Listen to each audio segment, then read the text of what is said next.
Selamat datang di Nanti Malam. Tempatnya cerita mistis, pesugihan, dan kisah gaib yang bikin bulu kuduk berdiri. Di sini kita tidak hanya bercerita, tapi menyingkap tabir dunia yang jarang diketahui. Dunia yang berada di antara hidup dan mati, antara nyata dan tak kasat mata. Malam ini kita akan menelusuri sebuah kisah yang sudah menjadi legenda di desa-desa Jawa. Cerita yang menyatu dengan bisik angin malam, bayangan pepohonan, dan suara jangkrik yang seolah menyimpan rahasia. Jalap, judulnya Susuk Jeng Kunti.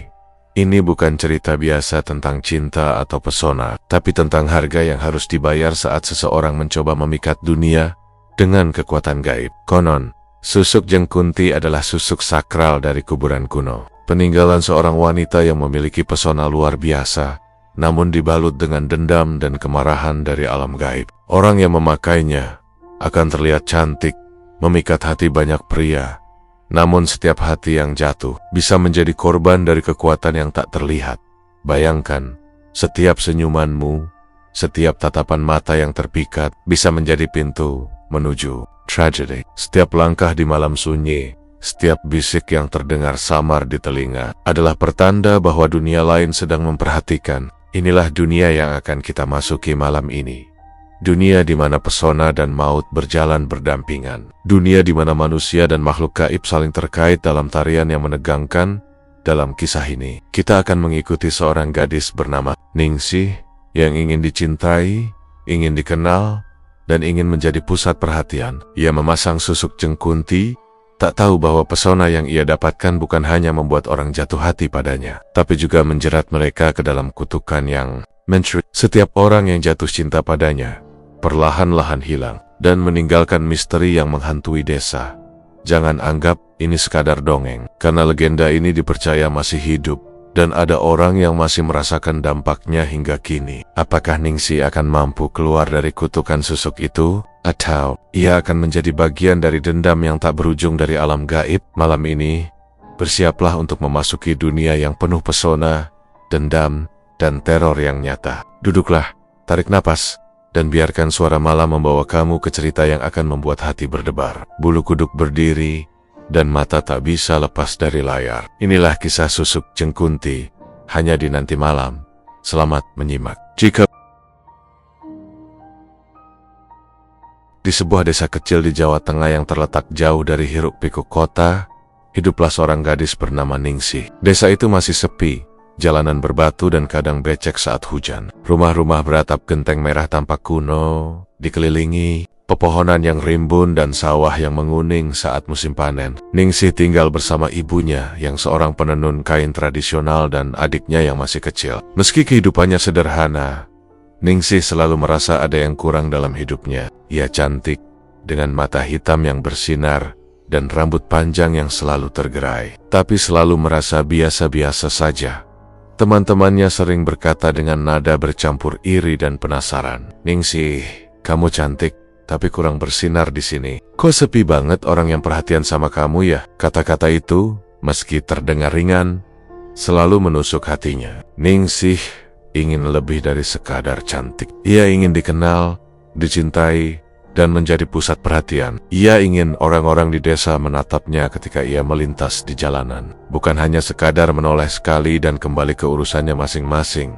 Setiap sore, setelah pulang dari membantu ibunya menenun atau menyiram tanaman di kebun, Ningsih duduk di kamarnya, menatap cermin kayu yang sudah agak retak di sudutnya. Ia menyisir rambutnya pelan-pelan, mengamati wajahnya sendiri, mencoba mencari sesuatu yang membuatnya berbeda. Sesuatu yang bisa membuat semua orang terpikat. Ia menghela napas panjang, dan terkadang meneteskan air mata tanpa suara, menyesali kenyataan bahwa di desa kecil ini, kehidupan berjalan lambat, dan pesona biasa saja tidak cukup. Malam itu, langit begitu cerah. Bulan purnama menggantung di atas pepohonan, memancarkan cahaya perak yang menembus jendela kamar Ningsih. Cahaya bulan itu memantul di lantai kayu, membentuk bayangan yang panjang, dan bergerak mengikuti setiap hembusan angin. Ningsih duduk di dekat jendela, menatap bulan sambil berbisik pelan pada dirinya sendiri.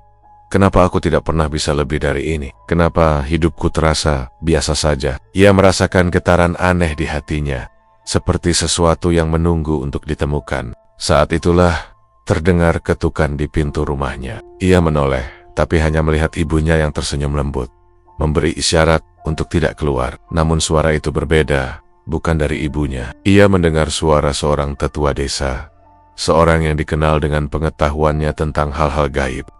Tetua itu sering menceritakan kisah-kisah kuno, legenda desa, dan peringatan yang terdengar menyeramkan bagi sebagian orang. Ningsih datang ke sini sebentar. Suara tetua itu terdengar lirih tapi penuh wibawa. Dengan hati berdebar, Ningsih keluar rumah dan berjalan pelan-pelan di jalan setapak yang diterangi cahaya bulan. Hawa malam terasa dingin menusuk kulit, dan setiap langkahnya membuat daun kering berderak di bawah kaki. Ia sampai di rumah tetua itu, yang tampak lebih tua dari umurnya sebenarnya. Dengan rambut putih panjang yang diikat rapi dan mata yang bersinar seperti menyimpan rahasia dunia, tetua itu menatap Ningsih lama, kemudian membuka mulut. Ningsih, kalau kamu benar-benar ingin terkenal dan dicintai, ada sesuatu yang bisa membantumu. Tapi ini bukan permainan. Susuk Jengkunti bisa membuatmu memikat semua pria di desa ini, membuat semua mata tertuju padamu. Tapi harganya mahal. Jangan sembarangan, katanya sambil menatap mata Ningsih. Suaranya seperti bisikan angin yang menembus tubuh, membuat Ningsih merinding. Ningsih menelan ludah. Ia tahu ini bukan hal biasa. Hatinya berdebar lebih cepat, tapi matanya bersinar dengan rasa ingin tahu dan sedikit keberanian yang nekat. Kayak menatap bulan purnama sekali lagi, seakan mencari jawaban di sana. Dalam hatinya ia berkata, tak apa, risiko sedikit gak masalah. Aku ingin semua mata tertuju padaku. Aku ingin orang mencintai aku, menyadari aku ada. Tetua itu menghela napas panjang, seolah menimbang keputusan gadis itu. Kalau kamu yakin, aku akan memberitahumu caranya. Tapi ingat, ini bukan hanya tentang cantik atau disukai. Sus memiliki daya yang kuat, yang bisa menarik perhatian pria, tapi juga menyerap sesuatu yang tak terlihat. Banyak yang mencoba sebelumnya.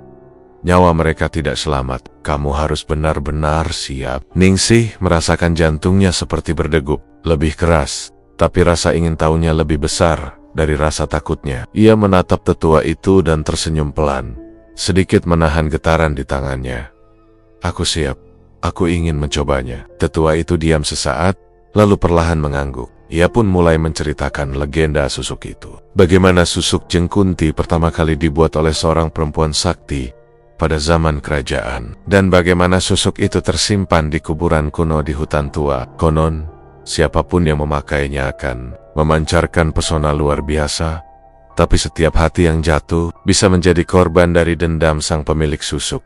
Ningsih menatap bulan purnama lagi, kali ini lebih dekat, seolah menunggu sinyal dari alam semesta. Hatinya berkata, aku ingin semua orang melihatku, aku ingin mereka memperhatikanku, aku ingin dunia ini milikku, walau hanya sebagian. Hingga malam itu, bayangan pepohonan, suara jangkrik, dan angin yang berdesir, seolah menyatu dengan getaran jantung Ningsih. Ia merasa ada sesuatu yang berbeda, sesuatu yang menunggu untuk membimbingnya, sekaligus menakutinya. Ia menutup mata sejenak dan tersenyum, tanpa sadar bahwa malam itu menjadi awal dari perjalanan yang tidak bisa kembali. Perjalanan menuju dunia yang memikat, namun penuh bahaya dan teror. Ia pulang dengan langkah perlahan, tapi pikiran dan hatinya sudah melayang jauh ke hutan tua, ke kuburan kuno, dan ke legenda susuk Jengkunti yang akan segera mengubah hidupnya selamanya. Di balik senyum dan matanya yang bersinar, ada rasa penasaran, keberanian, dan sedikit nafsu yang siap membayar harga mahal, harga yang tidak semua orang siap menanggungnya. Malam itu, desa tampak tenang, tapi angin membawa bisikan yang samar, terdengar seperti menyanyikan peringatan. Hati-hati, Ningsih, apa yang kau inginkan bisa menjadi neraka bagi mereka yang jatuh cinta padamu. Ningsih tersenyum pelan, menatap bulan, dan berbisik, aku siap. Biarkan semua mata tertuju padaku. Aku ingin mereka semua melihatku. Dan malam itu, di bawah sinar bulan purnama yang menembus pepohonan, langkah Ningsih menuju legenda baru dimulai. Suasana desa yang sunyi, udara dingin, dan bayangan hutan menjadi saksi diam dari ambisi seorang gadis desa yang ingin memikat dunia. Walau ia tak tahu apa yang menanti di balik pesona yang ia cari, malam itu, Ningsih berdiri di tepi hutan yang gelap. Angin malam berdesir pelan, menimbulkan suara dedaunan yang beradu satu sama lain. Di kejauhan, bulan purnama menembus celah. Papa memberikan sinar tipis yang membuat bayangan pohon-pohon tinggi tampak seperti sosok yang bergerak perlahan-lahan mengikuti setiap langkahnya. Jantungnya berdebar kencang, campuran antara takut dan penasaran. Ia tahu, langkahnya malam ini akan membawa dirinya ke sesuatu yang berbeda, sesuatu yang berbahaya, tapi juga memikat. Setiap langkahnya di jalan setapak berkerikil membuat suara keras bergema di antara pepohonan. Suara jangkrik terdengar lebih nyaring, seperti menyanyikan mantra gaib yang hanya bisa didengar oleh orang yang berjalan sendirian di tengah malam. Sesekali terdengar suara burung hantu yang melintas, membuat bulu kuduk Ningsih merinding. Hutan malam itu terasa hidup, penuh dengan mata-mata yang mengintai. Bahkan sebelum ia mencapai tujuan, setelah menempuh perjalanan yang terasa seperti berjam-jam padahal hanya beberapa puluh menit, ia tiba di sebuah area yang dipenuhi akar pohon tua yang menjalar di tanah dan lumut tebal yang menutupi batu-batu besar. Di tengah-tengah, tampak sebuah kuburan kuno yang sudah lama ditinggalkan. Kuburan itu terdiri dari batu nisan yang retak dan papan kayu lapuk yang sebagian sudah runtuh. Dari tanah yang lembab, muncul tulang belulang yang masih tersisa, tertutup kain hitam kusam yang berbau tanah basah dan lembab. Angin malam berhembus melalui pepohonan, membawa aroma tanah dan lumut yang tajam, membuat Ningsih terdiam sesaat. Di tengah ketegangan itu, tiba-tiba muncul sosok seorang dukun tua, seolah muncul dari kabut malam sendiri. Tubuhnya ramping, rambutnya panjang beruban, dan matanya menyala dengan cahaya aneh yang seakan menembus kegelapan. "Kamu benar-benar ingin memasang susuk jengkunti?" Suaranya terdengar serak, namun jelas, membuat udara malam semakin tegang. Ningsih menelan ludah. Detik-detik terasa lambat, jantungnya berdetak seperti gendang perang. Ia mengangguk pelan, tidak sempat ragu. "Wah ya, saya ingin mencobanya." Suaranya terdengar lebih yakin daripada yang ia rasakan dalam hati. Dukun tua itu tersenyum tipis, tapi senyum itu membuat bulu kuduk Ningsih merinding. "Susuk ini kuat, tapi bukan main-main. Siapkah kamu menerima konsekuensinya?" tanyanya lagi, sambil menatap dalam mata Ningsih yang memantulkan cahaya bulan. Ningsih menelan ludah, rasa takut dan penasaran bercampur. "Siap," jawabnya singkat. Suasana seketika hening, hanya terdengar angin yang melintas dan desiran dedaunan. Dukun itu mengangkat tangannya perlahan, jarinya gemetar ketika menyentuh bahu Ningsih. Tubuhnya langsung terasa dingin, seperti terselimuti hawa malam yang menyusup sampai ke tulang. Ningsih menahan napas, namun energi yang masuk ke tubuhnya membuatnya tak bisa bergerak. Hawa dingin itu bukan hanya terasa di kulitnya, tapi juga merembes ke dalam pikirannya, membuatnya melihat bayangan-bayangan samar bergerak. Di sudut mata, aura gaib itu begitu kuat, seolah memberitahu bahwa dunia lain sedang menonton dan menilai niatnya. Saat dukun itu mengucapkan mantra, suara alam di sekelilingnya berubah. Suara jangkrik terdengar lebih nyaring, seperti mengiringi irama mantra. Angin malam bertiup lebih kencang, menimbulkan bisikan yang samar, terdengar seperti mendesah di telinga Ningsih. "Ningsih, hati-hati, sing orang ngerti resikon," gumam dukun itu dalam bahasa Jawa, yang artinya, hati-hati, yang tidak memahami risikonya. Tubuh Ningsih bergetar, setiap inci dari dirinya seakan tersedot ke dalam pusaran energi gaib. Sesuatu masuk ke tubuhnya, tidak bisa dijelaskan dengan akal biasa. Rasanya seperti api dan es menyatu, membuat kulitnya panas dan dingin sekaligus. Matanya terbuka lebar, melihat cahaya perak yang berputar di sekelilingnya. Bayangan sosok perempuan dengan mata merah samar muncul di tengah cahaya itu, menatapnya dengan senyum dingin yang menakutkan. "Mulai sekarang, pria-pria akan terpikat padamu. Tapi ingat, mereka punya risiko," bisik dukun itu, sebelum tiba-tiba menghilang seperti ditelan kabut malam. Ningsih terdiam, tidak percaya. Hanya hutan yang sunyi dan angin yang membawa aroma tanah basah yang tersisa. Ningsih berdiri di tengah kuburan tua itu, napasnya terengah, tubuhnya masih gemetar. Ia menoleh ke sekeliling, mencoba memahami apa yang baru saja terjadi. Semuanya terlihat sama seperti sebelum dukun muncul, namun hatinya tahu, sesuatu telah berubah. Ada sesuatu yang hidup di dalam tubuhnya sekarang. Sesuatu yang bukan miliknya. Sepi, sesuatu yang memancarkan aura memikat, tapi juga mengandung ancaman. Ia berjalan pelan keluar dari kuburan. Setiap langkahnya menimbulkan suara daun yang kering berderak. Bayangan pohon tampak seperti tangan raksasa yang mencoba menahannya. Ia merasakan pandangan gaib mengikuti setiap gerakannya, membuat langkahnya semakin berat. Ningsih menunduk, merasakan energi itu menembus dirinya sampai ke tulang, tapi sekaligus memberinya rasa percaya diri yang luar biasa. Ia tahu sekarang bahwa dunia akan melihatnya berbeda. Pria-pria akan terpikat, tapi ia belum memahami harga dari pesona itu. Dalam perjalanan pulang, ia masih mendengar bisikan-bisikan samar yang tidak bisa dijelaskan. Suara itu terdengar seperti campuran tawa dan tangisan, menuntunnya melewati jalan setapak yang gelap. Sesekali terdengar suara langkah lain yang mengikutinya. Namun saat ia menoleh, tak ada seorang pun di sana. Jantungnya berdegup kencang, bulu kuduknya merinding, tapi di dalam dada ada sensasi aneh. Rasa senang karena ia merasa lebih kuat, lebih memikat dari sebelumnya. Sesampainya di rumah, Ningsih menutup pintu perlahan, menatap cermin di kamarnya. Ia mengamati wajahnya sendiri, mencoba merasakan perbedaan yang terjadi. Matanya bersinar lebih dalam, senyumnya tampak lebih memikat. Ia merasakan ada kekuatan yang mengalir di dalam tubuhnya. Sesuatu yang tidak bisa dijelaskan, tapi nyata.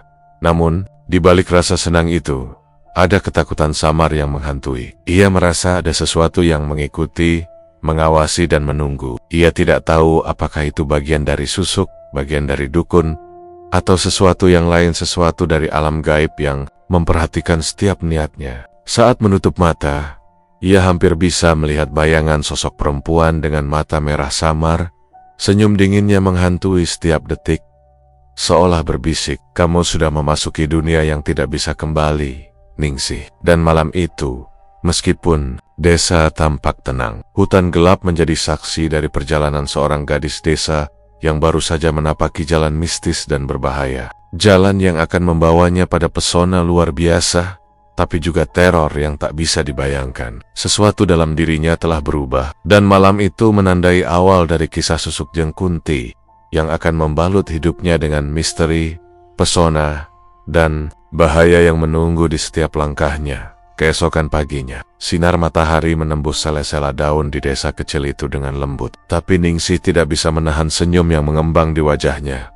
Ia merasa, entah itu karena cahaya pagi yang hangat, atau karena sesuatu yang lebih dalam, sesuatu yang mengalir di tubuhnya sejak malam itu. Saat ia melangkah keluar rumah, ia menyadari bahwa pandangan orang-orang terhadapnya tidak lagi sama di jalan desa. Beberapa pria yang biasanya hanya menoleh sekali, lalu kembali ke urusan mereka, kini menatapnya lebih lama. Mata mereka berbinar, wajah mereka tampak terpesona, dan beberapa bahkan hampir tersandung karena terlalu fokus melihat Ningsih. Ia merasakan sensasi aneh dan menyenangkan, seperti ada magnet yang menarik perhatian mereka. Sebuah kekuatan yang membuatnya tak lagi terlihat biasa. "Waduh, Ningsih, kok bisa ya?" bisik seorang pedagang muda, hampir menjatuhkan keranjang sayurnya karena matanya tidak bisa lepas dari gadis itu. Temannya, Sari, berdiri di dekatnya dengan wajah campur antara iri dan takut. Iki kok aneh Ningsih? Aku orang ngerti, tapi kok aiso kabeh dadi nonton kowe?" Sari berbisik dalam bahasa Jawa, artinya, ini aneh Ningsih. Aku nggak ngerti, tapi kok semua orang jadi menatapmu?" Ningsih hanya tersenyum tipis, merasa senang, tapi juga sedikit takut. Ia tahu ada sesuatu yang berbeda dengan dirinya, sesuatu yang tidak ia pahami sepenuhnya, sesuatu yang memberinya pesona luar biasa, tapi sekaligus membuat hatinya bergetar karena rasa takut akan akibatnya. Ia mencoba mengabaikan rasa gelisah itu dan melanjutkan langkahnya menuju pasar desa.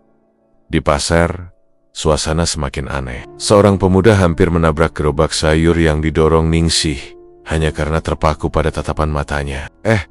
Maaf Ningsih, aku cuma..." Pemuda itu berhenti, wajahnya memerah, tapi matanya tidak bisa lepas dari Ningsih. Gadis itu menahan tawa kecilnya, merasa puas. Setiap langkahnya di pasar, semua mata tertuju padanya. Pria yang dulu acuh kini seolah tertarik oleh magnet yang tak terlihat di sekolah.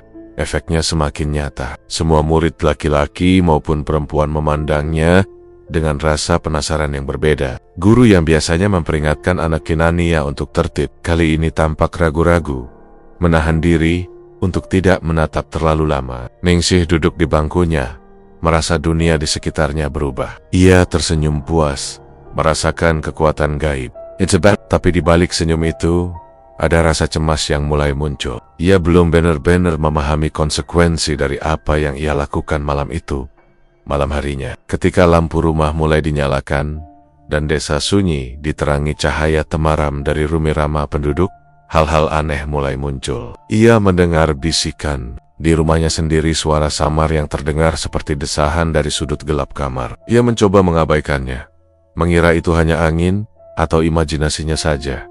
Namun ketika ia menatap cermin di kamarnya, sesuatu membuatnya tersentak. Di balik bayangan wajahnya, terlihat sosok samar yang menyeringai dengan mata hitam pekat, menatap langsung padanya. Ningsih menoleh dengan cepat. Jantungnya berdegup kencang. Tidak ada siapa-siapa di sana, hanya bayangan lampu yang menari di dinding. Ia mencoba menenangkan diri. Kumasila, mungkin capek, bisiknya. Tapi suara itu terdengar rapuh, tidak meyakinkan. Keesokan harinya, berita pertama datang. Rama, seorang pemuda yang paling dekat dengannya, tidak muncul ke rumahnya untuk sarapan. Ningsih mencoba menelpon, tapi ponselnya hanya berbunyi nada sibuk. Rasa cemas mulai menyelimuti hatinya. Ia berjalan ke rumah Rama. Setiap langkah terasa berat, bulu kuduknya berdiri. Saat ia sampai, rumah itu tampak normal. Tapi Rama tidak ada. Tetangga hanya menggeleng, berkata, "Kita juga nggak lihat dia sejak kemarin sore." Rasa takut mulai merayap masuk. Tapi Ningsih menolak mempercayai dirinya sendiri. Ia merasa ada hubungannya dengan Susu, tapi belum bisa menerima kenyataan itu sepenuhnya. Hari-hari berikutnya, pola yang sama mulai terjadi. Pria-pria yang jatuh hati padanya perlahan-lahan mulai menghilang dari desa. Tidak ada jejak. Penduduk desa mulai berbisik-bisik di belakangnya. Beberapa menatapnya dengan rasa takut, beberapa menatap dengan penasaran. Teman-temannya pun menjaga jarak, bingung dan takut akan hal yang tak bisa dijelaskan.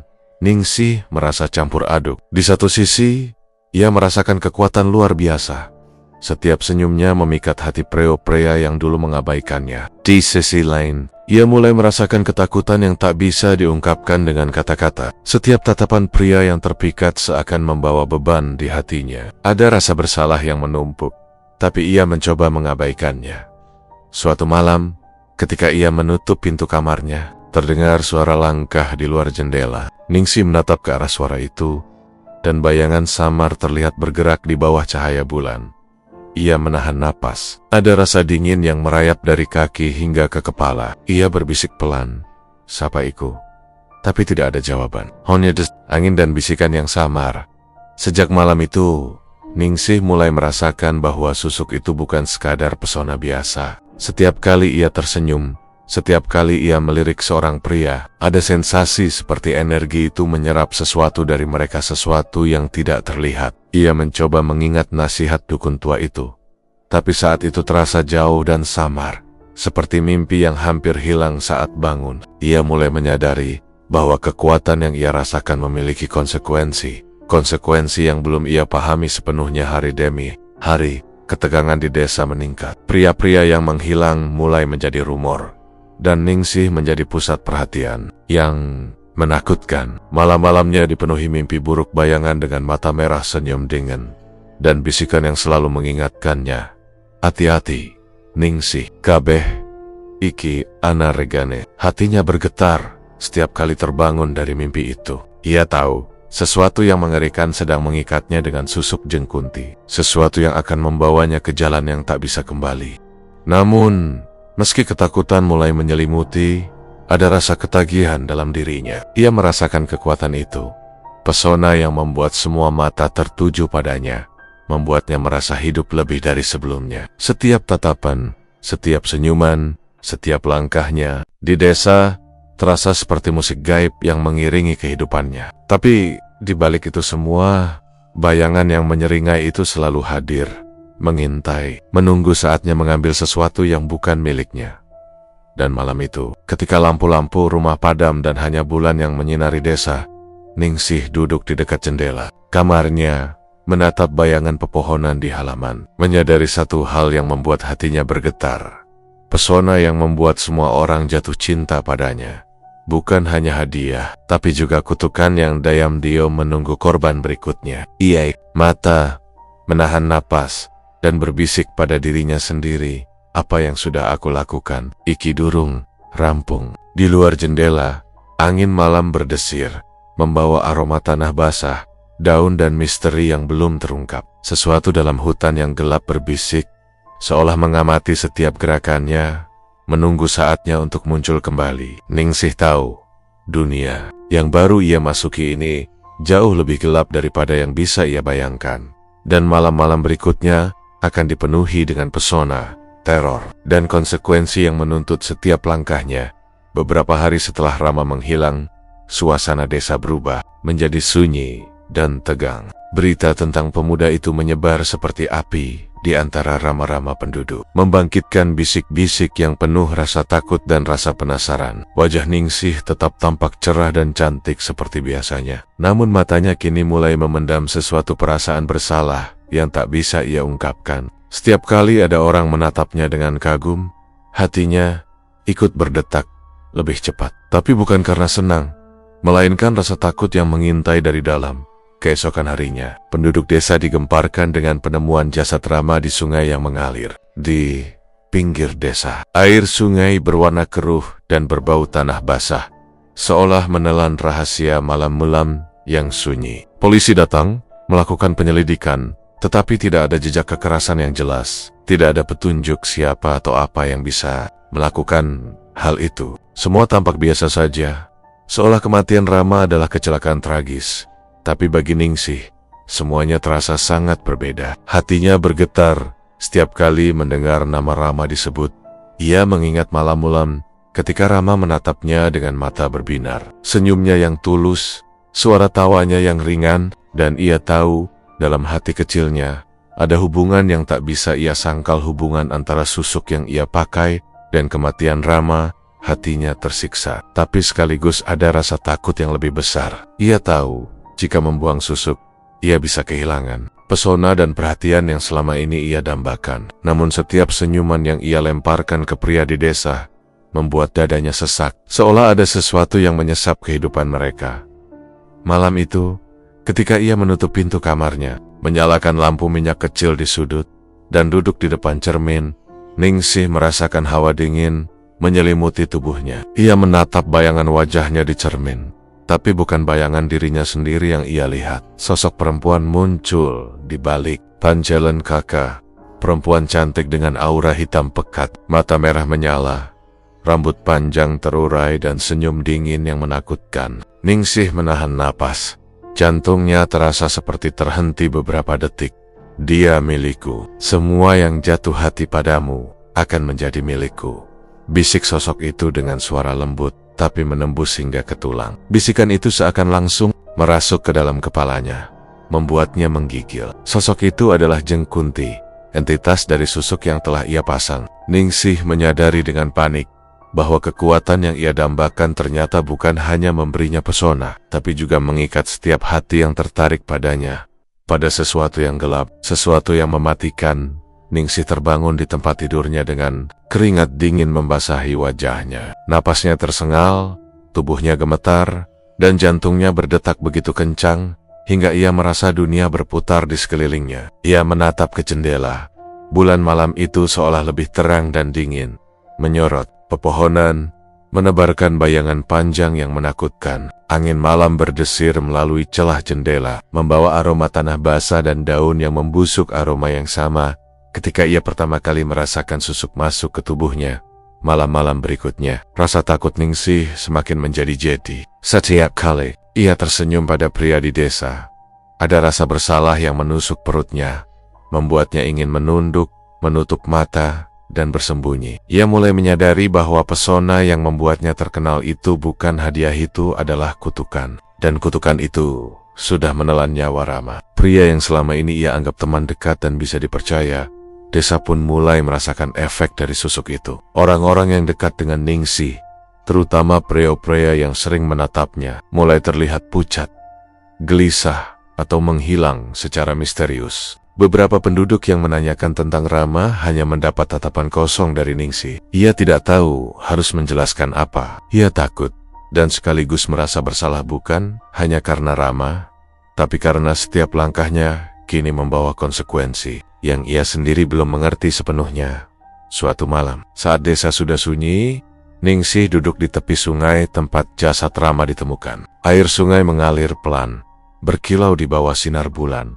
Namun baginya, setiap kilauan itu seperti mata yang mengintai. Ia teringat bisikan Jengkunti, senyum dingin yang mengerikan di mimpinya. "Aku harus apa? Aku tak bisa terus begini," bisiknya pelan. Suaranya nyaris tenggelam oleh suara air dan angin yang berdesir melalui pepohonan. Ia mencoba mengingat kata-kata dukun tua yang memberinya peringatan. "Hati-hati, Ningsih, sing ora ngerti resikon." Suara itu kembali terngiang di telinganya. Hatinya kini terembang-ambing antara keinginan untuk mempertahankan pesona dan rasa takut. Kehilangan segalanya termasuk nyawa orang-orang yang mulai dekat padanya. Ia merasa terjebak dalam pusaran energi gaib yang semakin mengekang hidupnya. Di malam-malam itu pula, mimpi buruk Ningsih semakin nyata. Ia bermimpi melihat Rama berjalan di tepi sungai. Tubuhnya pucat dan basah. Mata kosong menatap.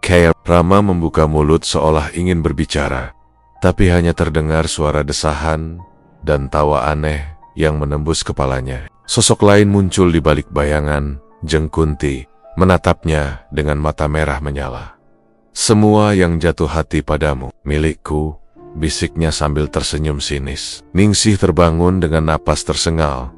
Keringat membasahi wajahnya, dan hatinya terasa hancur. Hari-hari berikutnya, ia mulai mengamati setiap gerik-gerik pria di desa. Mereka yang pernah dekat dengannya kini tampak lebih hati-hati.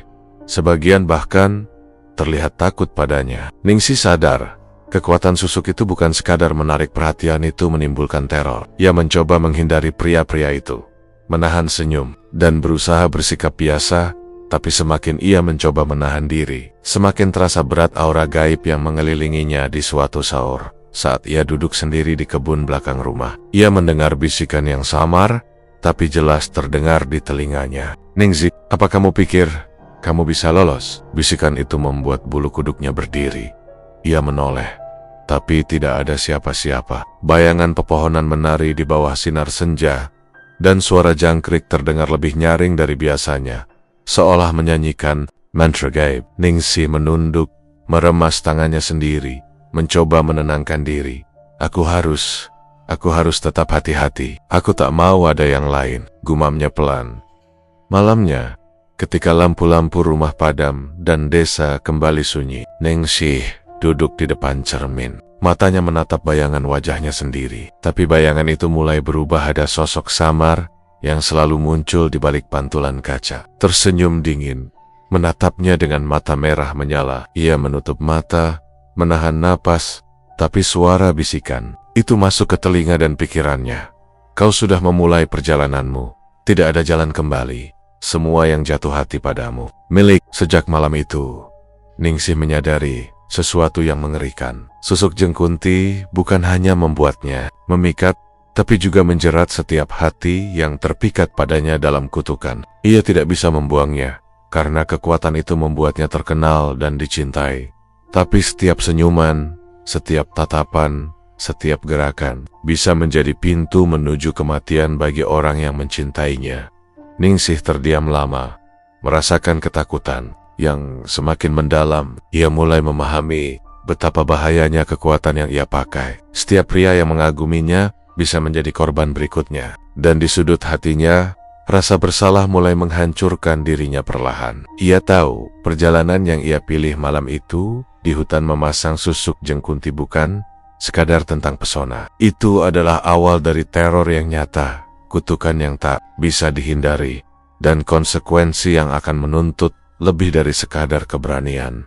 Malam itu, bulan bersinar di atas desa, menebarkan cahaya perak ke sawah-sawah yang sepi, pepohonan yang menjulang, dan rumah-rumah tua. Angin berdesir membawa aroma tanah basah dan daun membusuk, seolah ikut mengingatkan Ningsih bahwa dunia yang baru ia masuki ini bukan dunia biasa. Ini adalah dunia di mana pesona, cinta, dan kematian berjalan berdampingan, dan setiap langkahnya kini selalu diawasi oleh mata merah Jengkunti yang tak terlihat.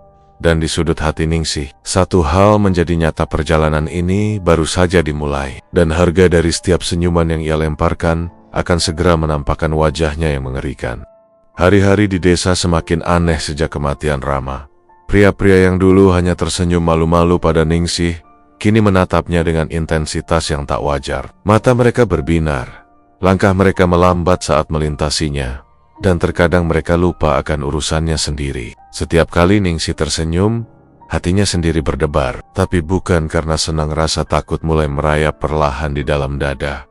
Penduduk desa mulai memperhatikannya dengan cemas. Beberapa ibu-ibu menatap dari jendela sambil berbisik satu sama lain. Ada yang menggigil dan menunduk saat Ningsih lewat. Teman-temannya, seperti Sari, mulai menjaga jarak. Wajah mereka penuh campur aduk antara kagum dan takut. Sementara itu, pria-pria baru terus datang, terpikat oleh aura yang tak terlihat. Mereka tertarik bukan hanya oleh kecantikan Ningsih, tapi oleh sesuatu yang lebih gelap, sesuatu yang membuat mereka kehilangan kendali.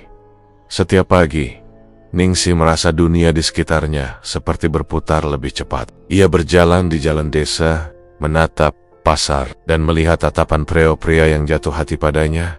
Dan kemudian beberapa hari kemudian, mereka menghilang.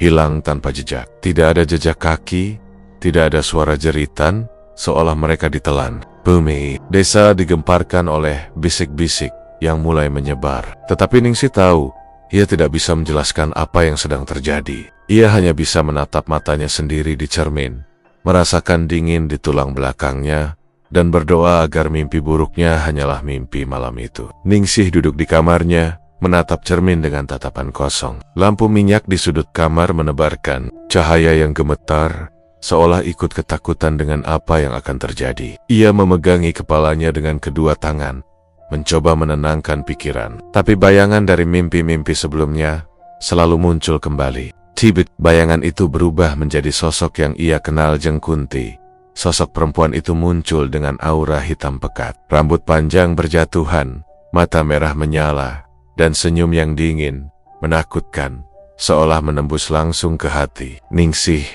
Ningsih, kau sudah terikat.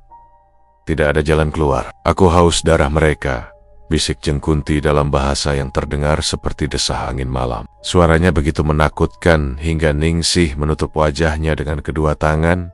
Tapi bisikan itu tetap menembus kulitnya, menusuk tulang dan hatinya. Ia menangis, air mata menetes di pipinya, dan rasa bersalah menghancurkan setiap inci dirinya. Ia menyadari bahwa pesona yang ia dambakan selama ini bukan hanya hadiah itu, adalah kutukan yang menjerat setiap hati yang terpikat padanya. Panik, Ningsih mencoba melepaskan susuk itu. Ia meraba lehernya, bahunya, semua tempat yang terasa panas dan penuh aura gaib. Tapi tubuhnya terasa berat, seperti ditahan oleh energi yang tidak terlihat. Aura itu menempel di kulitnya, seolah ada tengen-tengen halus yang menahan setiap gerakannya, menuntunnya untuk tetap berada di jalan yang sama. Ia menyadari sesuatu yang mengerikan. Susuk itu tidak bisa dilepas begitu saja. Ia tidak bisa kembali ke hidup sebelumnya. Setiap pria yang jatuh hati padanya kini menjadi korban yang tak terelakkan. Seminggu kemudian, satu demi satu pria di desa mulai menghilang. Beberapa ditemukan tewas dengan kondisi aneh, tidak ada luka jelas. Tapi tubuh mereka tampak pucat, wajahnya tersenyum samar, seolah terikat oleh sesuatu yang tak terlihat. Desa menjadi tegang. Orang-orang mulai berbisik di pasar, di sawah, bahkan di rumah masing-masing. Ningsih hanya bisa menunduk, menyembunyikan dirinya di balik rambut panjangnya. Takut tatapan mereka akan mengetahui rahasia yang ia bawa. Setiap malam, mimpi-mimpinya semakin menyeramkan. Ia melihat sosok Jengkunti berdiri di tepi sungai, memandang pria-pria yang jatuh hati padanya, menelan mereka satu persatu. Suara tawa dingin terdengar di telinga Ningsih, bercampur dengan suara jeritan yang samar, membuatnya terbangun dengan napas tersengal. Keringat membasahi tubuhnya. Ia mulai menyadari bahwa dunia gaib yang ia masuki bukan sekadar pesona itu, adalah dunia yang haus akan nyawa. Dan ia adalah perantara yang tak bisa ia hindari. Pada suatu malam yang sunyi, ketika bulan purnama tergantung tinggi di langit, Ningsih duduk di tepi sawah, memandangi permukaan air yang berkilau. Bayangan pohon-pohon yang memantul di air tampak seperti sosok yang bergerak. Angin berdesir membawa aroma tanah basah, daun kering, dan sesuatu yang asing, sesuatu yang membuat bulu kuduknya berdiri. Di sudut matanya, ia melihat bayangan samar Jengkunti, tersenyum dingin. "Apa yang kau pikirkan, Ningsih? Kau bisa melawan takdirmu?" Suara itu bergema di kepalanya. Ia menangis, menunduk, meremas tangannya sendiri. Aku tidak ingin ini terjadi," bisiknya lirih. Tetapi suara itu hanyalah gema di tengah kesunyian malam. Ia menyadari bahwa susuk Jengkunti bukan hanya membuat pria jatuh cinta padanya, itu menarik mereka ke kematian. Dan setiap kali ia tersenyum atau menatap mata mereka, ia seperti menandatangani takdir mereka. Rasa bersalah dan ketakutan mulai menghancurkan dirinya perlahan-lahan. Setiap pria baru yang datang dan terpikat oleh pesonanya membuatnya panik. Ia mulai menghindari interaksi dengan mereka, menahan senyum, menunduk, dan berusaha bersikap biasa. Tapi aura gaib yang menempel di tubuhnya selalu menarik perhatian mereka. Ningsih merasa seperti terjebak dalam lingkaran setan jika ia menolak pesona itu. Ia kehilangan kekuatan dan perhatian yang selama ini ia dambakan. Jika ia tetap tersenyum, nyawa pria-pria itu akan tetap menjadi taruhan di malam-malam berikutnya. Mimpi buruknya semakin nyata. Ia melihat pria-pria di desa berjalan di jalan setapak, tersenyum pada dirinya, lalu perlahan-lahan jatuh ke dalam bayangan hitam yang menelan mereka. Terkadang suara mereka terdengar memanggil namanya. Namun ketika ia menoleh, tak ada seorang. Sosok Jengkunti selalu hadir, menatapnya dengan mata merah menyala, menegaskan bahwa ia kini benar-benar terikat dengan dunia gaib. "Kau sudah memilih jalan ini, Ningsih. Tidak ada jalan kembali," bisik sosok itu, dan bisikan itu membuat tubuhnya gemetar. Di desa, orang-orang mulai curiga. Beberapa ibu-ibu menatapnya dengan waspada, beberapa teman menjauhi, dan pria-pria yang masih bertahan menatapnya dengan ketakutan sekaligus ketertarikan. Ningsih merasakan dunia di sekitarnya berubah. Desa yang dulu hangat kini dipenuhi bisik-bisik misterius dan tatapan curiga. Ia berjalan di jalan setapak dengan kepala menunduk, rambut panjang menutupi wajahnya, dan aura gaib yang menempel membuatnya merasa terisolasi. Dalam hatinya, satu hal menjadi jelas, pesona ini bukan hadiah. Ini kutukan yang haus akan nyawa, dan ia tidak bisa melepaskannya. Setiap senyuman, setiap tatapan, setiap gerakan, menandakan bahwa dunia gaib Jengkunti sedang menunggu korban berikutnya. Malam itu, Ningsih menunduk di jendela kamarnya, menatap bulan, dan menangis. Ia tahu, perjalanan ini baru saja dimulai, dan harga dari ambisi dan keinginannya akan semakin mahal.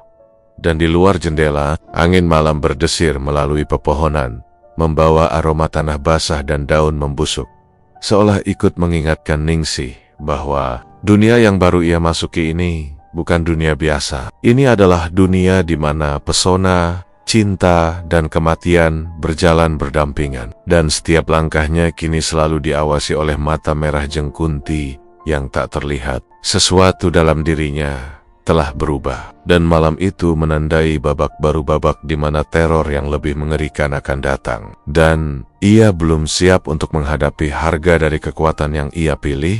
Hari itu langit terlihat lebih gelap dari biasanya. Meski matahari masih menggantung setengah malu di balik awan, Ningsih berdiri di depan cermin, menatap pantulan wajahnya yang kini tampak jauh lebih cantik dibanding beberapa minggu lalu.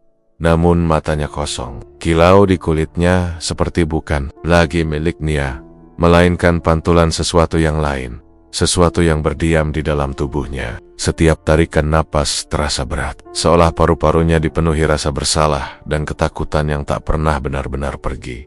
Desa sudah berubah, tidak lagi ramah. Setiap langkah, Ningsih disertai bisikan. Anak-anak dilarang keluar rumah saat senja.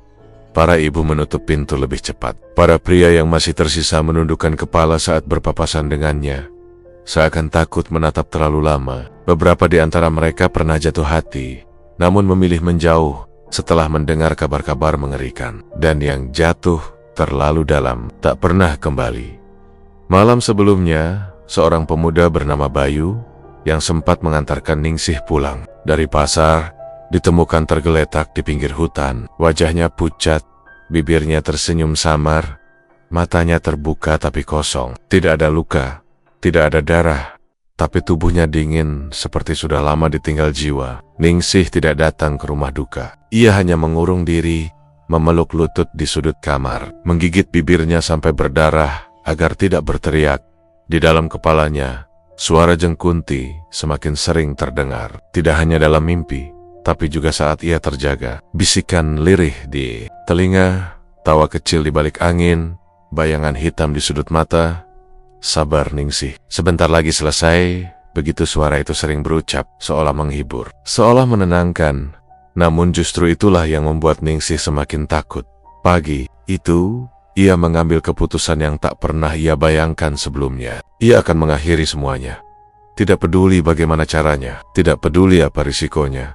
Ia tidak ingin ada korban lagi. Ia tidak ingin setiap tatapan kagum berubah menjadi kematian. Ia tidak ingin hidup dengan darah orang lain menempel di setiap langkahnya. Dengan tangan gemetar, Ningsih membuka peti kecil tempat ia menyimpan kain hitam pembungkus susuk itu. Sejak malam pemasangan, ia tidak pernah benar-benar melihatnya lagi. Hanya merasakan keberadaannya di dalam tubuhnya. Tapi kini, entah bagaimana, kain itu ada di sana, dingin saat disentuh, berbau tanah basah dan bunga layu. Jantungnya berdegup kencang, tubuhnya bergetar, seolah ada sesuatu di dalam dirinya yang memberontak, tidak ingin dilepaskan. Aku harus berani, bisiknya lirih pada diri sendiri. Menjelang sore, Ningsih berjalan menuju hutan tua. Tidak ada yang menghalanginya, tidak ada yang menyapa. Jalan setapak itu sunyi, hanya suara daun kering terinjak dan desir angin yang membawa aroma lembab. Setiap langkah terasa berat, seakan tanah berusaha menahannya. Beberapa kali ia hampir jatuh, bukan karena batu atau akar, melainkan karena kakinya tiba-tiba lemas tanpa sebab. Kuburan kuno itu masih di sana, tersembunyi di antara pohon-pohon besar yang akarnya menjalar seperti ular raksasa. Nisan-nisan tua miring, tertutup lumut, dan udara di sekitarnya terasa lebih dingin. Saat Ningsih melangkah masuk, bulu kuduknya berdiri. Suasana hening, terlalu hening, sampai detak jantungnya sendiri terdengar memekakan telinga. Ia berlutut di tengah area kuburan, mengeluarkan kain hitam itu, lalu menyiapkan kayu dan korek api. Tangannya gemetar hebat. Berkali-kali korek itu menyala, lalu mati. Setiap kali api hampir menyentuh kain, angin tiba-tiba berembus kencang, memadamkannya. Seolah ada yang tidak mengizinkan. Cukup, Ningsih terisak. Aku ora kuat. Kata-kata Jawa itu keluar tanpa ia sadari. Pecah bersama air mata yang jatuh ke tanah. Dengan satu tarikan napas panjang, ia menyalakan api lebih besar. Kali ini, api menyambar kayu, lalu menjilat kain hitam itu. Bau menyengat langsung memenuhi udara. Asap hitam mengepul, berputar-putar di udara, membentuk pola yang aneh. Tanah di sekitarnya bergetar pelan, seperti ada sesuatu yang bangkit dari tidur panjangnya. Dan saat itulah Jeng Kunti muncul. Sosok itu berdiri tepat di hadapan Ningsih. Nyata, bukan bayangan, bukan mimpi. Wajahnya cantik namun mengerikan. Kulitnya pucat keabu-abuan, rambut panjangnya menjuntai sampai tanah. Matanya merah menyala, menatap tajam penuh amarah dan ejekan. Senyum tipis terukir di bibirnya. Senyum yang sama seperti yang sering menghantui. Mimpi Ningsih, kamu kira semudah itu? Suaranya bergema, berat dan dingin, membakar susuk lalu selesai. Ningsih tersungkur ke tanah, tubuhnya gemetar hebat. Panas, api dan dingin aura Jeng Kunti bercampur, membuat kepalanya pening. Namun ia memaksa dirinya bangkit, menatap sosok itu dengan air mata mengalir. Aku ingin semua ini berhenti, katanya dengan suara serak. Aku ora pengen ana sing mati maneh. Aku salah, aku bodoh. Jeng Kunti tertawa pelan, suaranya seperti ranting patah. Baru sadar sekarang, saat darah sudah tertumpah. Saat nyawa sudah kuambil, api di depan mereka tiba-tiba padam dengan sendirinya. Asap menghilang, kain hitam itu utuh kembali, tergeletak di tanah seperti mengejek usaha Ningsih. Tapi kamu, Jeng Kunti melangkah mendekat. Wajahnya semakin dekat, hingga Ningsih bisa mencium bau tanah kubur dari tubuhnya. Masih ingin bebas, Ningsih mengangguk perlahan. Dadanya terasa sesak. Aku ingin hidup biasa, meski aku tidak cantik, meski tidak dipuja. Aku ingin mereka selamat. Hening sejenak, angin berhenti. Bahkan, suara serangga pun menghilang. Jeng Kunti menatapnya lama, lalu tersenyum pahit. Berbeda dari senyum sebelumnya. Ada satu cara, katanya pelan. Aku bisa membebaskanmu, mengembalikan keseimbangan, menghentikan semua teror ini. Hati Ningsih berdegup kencang. Apa? Apa syaratnya? Jeng Kunti mengangkat tangannya, menunjuk dada Ningsih. Nyawamu, sebagai ganti mereka yang sudah hilang. Darahmu akan menutup perjanjian. Jiwa mereka akan kulepaskan. Dunia seakan berhenti berputar. Ningsih menatap sekeliling kuburan. Nisan-nisan tua, bayangan pepohonan, tanah yang basah oleh air mata dan dosa. Ia teringat wajah-wajah yang menghilang. Senyum ramah, tawa bayu, tatapan polos pria-pria yang hanya ingin mencintainya. Silt seperti menekan dadanya sekaligus. Ia menutup mata, napasnya bergetar. Dalam hatinya ada ketakutan besar, tapi juga kelegaan yang aneh. Untuk pertama kalinya sejak semua ini dimulai, ia merasa punya pilihan yang benar. Kalau itu harganya, katanya lirih, aku siap. Jeng Kunti menatapnya, seolah memastikan tidak ada keraguan. Sekali aku ambil, tidak ada kembali. Ningsih membuka mata, menatap sosok itu dengan tenang. Aku wis siap. Luwih becik aku sing lunah, tinimbang wong liya sing terus dadi korban. Angin kembali berembus, lebih kencang, tanah bergetar, lebih kuat. Jeng Kunti mengulurkan tangannya. Jari-jarinya panjang dan dingin, menyentuh dada Ningsih. Seketika tubuh Ningsih terasa ringan, seperti melayang. Kenangan-kenangan berputar di kepalanya. Masa kecilnya di desa, tawa ibunya, mimpinya untuk dikenal dan dicintai. Air mata terakhir jatuh dari sudut matanya. Dan di tengah kuburan kuno itu, di bawah langit yang mulai gelap, perjanjian lama akhirnya ditutup dengan harga yang paling mahal. Pagi itu desa terbangun dengan suasana yang aneh. Udara terasa lebih dingin meski matahari sudah naik cukup tinggi. Kabut tipis masih menggantung di antara rumah-rumah. Tidak seperti biasanya, burung-burung jarang berkicau, dan anjing-anjing desa menggonggong tanpa arah sejak subuh. Kabar datang dari seorang pencari rumput yang biasa melewati pinggiran hutan tua. Dengan wajah pucat dan suara gemetar, ia berlari ke balai desa sambil berteriak bahwa kuburan kuno di tengah hutan terbakar habis. Orang-orang berbondong-bondong datang. Beberapa membawa obor meski pagi sudah terang.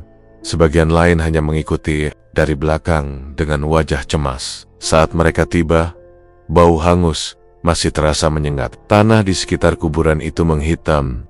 Akar-akar pohon terlihat gosong, dan sisa-sisa kayu yang terbakar masih mengepulkan asap tipis. Namun yang paling membuat semua orang terdiam adalah satu hal. Tidak ada jasad di sana, tidak ada tulang, tidak ada sisa tubuh. Bahkan kain hitam yang dulu dibicarakan orang-orang pun lenyap tanpa bekas.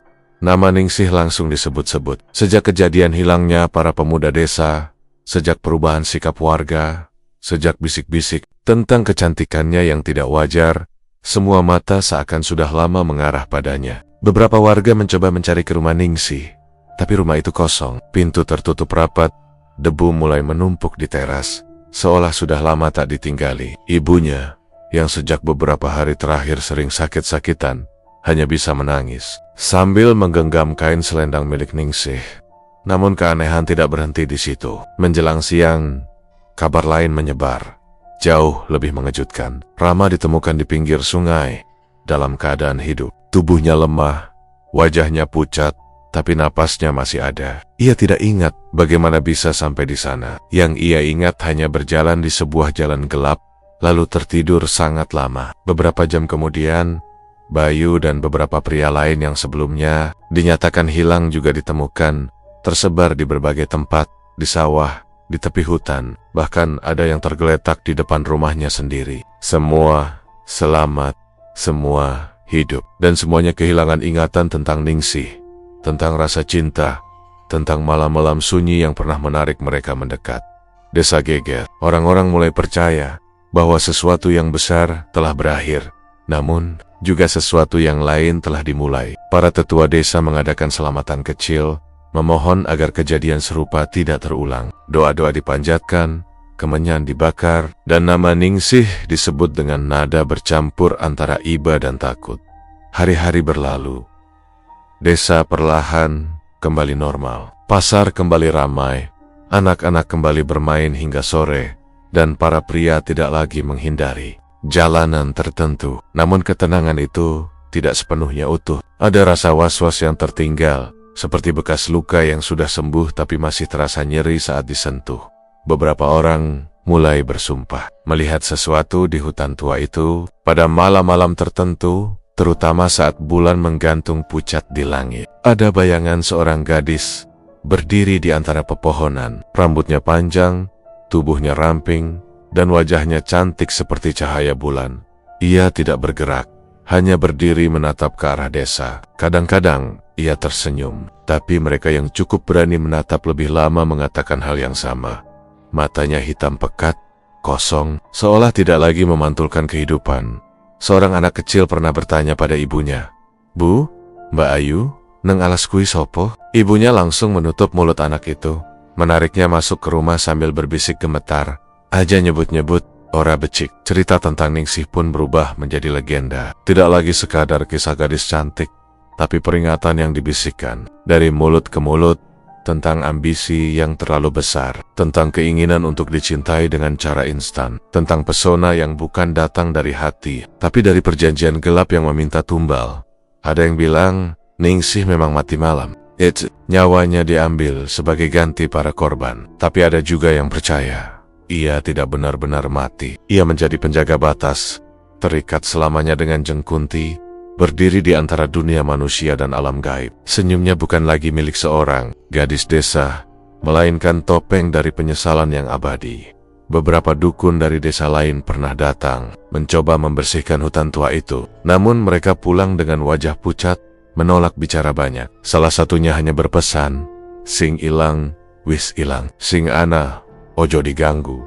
Wis ana sing njaga." Dan benar saja, sejak saat itu, tidak ada lagi yang berani mencoba susuk atau ritual pemikat di desa tersebut. Setiap kali ada gadis muda yang mulai berbicara tentang ingin cepat terkenal, ingin dipuja banyak orang, para orang tua akan saling berpandangan dan berkata pelan, "Eling, kritana Ningsih durung rampung tenan." Kadang, di malam yang sangat sunyi, ketika angin berhenti dan suara alam menghilang, ada yang mengaku mendengar langkah kaki di pinggir hutan. Pelan, teratur, seperti seseorang berjalan mondar-mandir. Ada juga yang mendengar suara perempuan menangis lirih, bukan ratapan, melainkan tangisan yang terdengar pasrah. Seolah ada jiwa yang menerima takdirnya, namun belum benar-benar pergi. Dan di suatu malam purnama, seorang pemuda yang tersesat di hutan tua bersumpah melihat sosok itu dari dekat. Gadis cantik berdiri di bawah pohon besar, wajahnya lembut, senyumnya cepet. Pemuda itu hampir mendekat, tapi langkahnya terhenti saat gadis itu berbisik, suaranya pelan namun jelas, "Aja kesengsem karo pesona palsu. Regain, Lara." Saat pemuda itu tersadar dan berlari keluar hutan, sosok itu menghilang, menyatu dengan bayangan pepohonan. Sejak hari itu, orang-orang semakin yakin Ningsih bukan lagi sekadar korban, tapi juga penjaga peringatan. Sebuah kisah tentang keinginan manusia yang kadang lupa batas, dan tentang alam gaib yang selalu menagih apa yang dipinjam. Desa itu memang kembali tenang, tapi setiap ketenangan menyimpan cerita, dan cerita tentang Ningsih, tentang susuk Jengkunti, akan terus hidup, dibisikkan dari generasi ke generasi, agar siapapun yang mendengarnya ingat satu hal: tidak semua pesona datang tanpa harga, dan tidak semua keinginan layak dikejar jika harus dibayar dengan nyawa dan penyesalan yang tak pernah berakhir.